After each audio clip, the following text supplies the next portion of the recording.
श्रीनगर हजरत बल दरगाह पर हुए हंगामे को लेकर पीडीपी सदर महबूब मुफ्ती ने सख्त रद्द-ए-अमल का इजहार किया और कहा कि नेशनल एम्बलम को नहीं तोड़ा गया है, बल्कि हमारे मजहब में बुत परस्ती मना है और मजहबी मकामात पर लगाए जाने वाले बुत तोड़े गए हैं। उन्होंने कहा कि तोड़ने वालों के नहीं, इसे दरगाह पर लगाने वालों के खिलाफ कार्रवाई होनी चाहिए। बुत परस्ती का जो के खिलाफ हमारा मजहब है, तो वो उसके खिलाफ लोग थे कि ये क्यों लगा वहाँ पर। तो मुझे लगता है कि ये कहना कि भाई इनको पब्लिक सेफ्टी एक्ट के अंदर बंद करना चाहिए, टेररिस्ट हैं, मैं तो कहती हूँ उनके खिलाफ एक्शन होना चाहिए सेक्शन 295A के under, because this is blasphemy for us. जो ब्लास्फेमी की सज़ा है जब आप कहीं किसी ऐसी कोई हरकत करते हो जिससे किसी भी मज़हब के लोगों के जज्बात ज़ख्मी हो जाएं, मजरूह हो जाएं, तो वहाँ पर ये एक्ट लगता है और इसमें कार्रवाई होनी चाहिए। मैं उमर अब्दुल्ला साहब से भी गुजारिश करूँगी कि जो अवकाफ़ है वो इसमें रिस्पॉन्सिबल है, क्योंकि वहाँ तो कोई नॉन मुस्लिम नहीं है, वहाँ सारे मुसलमान हैं, उनको मालूम नहीं है कि हम क्या करने जा रहे हैं। वो तो कहती हूँ कि जिसको जेल में डालना चाहिए तो उसके खिलाफ तो कार्रवाई नहीं हो रही चाहिए। जिसने ब्लास्फेमी की, it's a blasphemy, it's a total blasphemy है ये, उसके खिलाफ एक्शन होना चाहिए जो अवकाफ के जिन्होंने ये लगाया, जिन्होंने किया।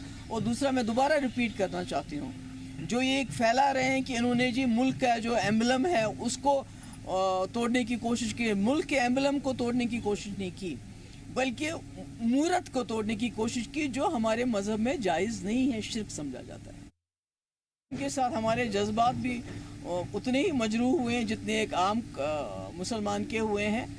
और मैं सईद ख़ानदान से हूँ, मेरा बहुत रिश्ता भी है, जुड़ा हुआ है रिश्ता सईद होने की वजह से, और इसलिए शायद मैं इस गुस्ताखी को मैं समझती हूँ कि ये ब्लास्फेमी है, शिर्क है, और इसमें कड़ी से कड़ी सज़ा दी जानी। जैसे सज़ा है ब्लास्फेमी की 3 साल जेल, मैं देखती हूँ आप कितने लोगों को ये जेल में डाल देंगे।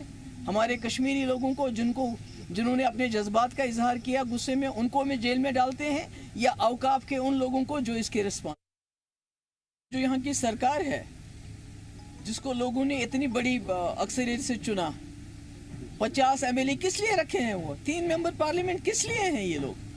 अगर ये बात भी नहीं कर सकते हैं, सर उठा के मुकाबला भी नहीं कर सकते, अगर ये हमारी मजहबी जो हमारी जगह है, अगर ये उनकी भी हिफाजत नहीं कर सकते हैं, लोगों की हिफाजत तो दूर भी की बात है, अगर ये हमारे जज्बात की हिफाजत भी नहीं कर सकते, तो फिर मुझे समझ नहीं आता है फिर ये इतनी बड़ी अक्सरियत ये जो है इसका क्या फ़ायदा होगा। मतलब ये तो इतनी गुस्ताखी कैसे की इन्होंने जुर्रत कैसे की।